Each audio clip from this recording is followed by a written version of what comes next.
This is what I mean when I talk about a full eagle, double-tailed headdress. How many eagles' feathers and how many eagles do you think it took to make that headdress? And what do you think that says about the man who wears it? Something that glorious, that amazing. They were a very spiritual people. And the man who wore that attire, to me, it reminds me of something I read about God in Isaiah. You know, they weren't kings, they were chieftains, but they were like kings. And the respect that a king has is very great. It reminds me of the passage in Isaiah where it talks about the train of God's robe filled the temple. And usually in ancient times, like kings like Alexander the Great or whoever lived around the time of Alexander the Great, when they would conquer other kings, they would take the train of the other king's robe and stitch it to theirs.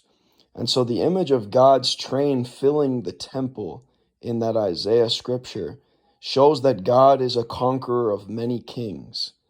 And, you know, the train of God's robe filled the temple. It just shows that, you know, I'm not saying that God is necessarily like, well, God is the greatest conqueror. It's true.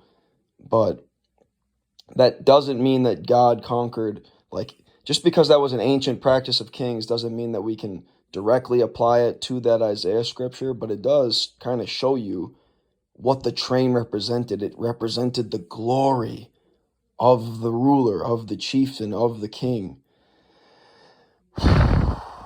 And so for God to have the train of his robe filling the temple, it shows that his majesty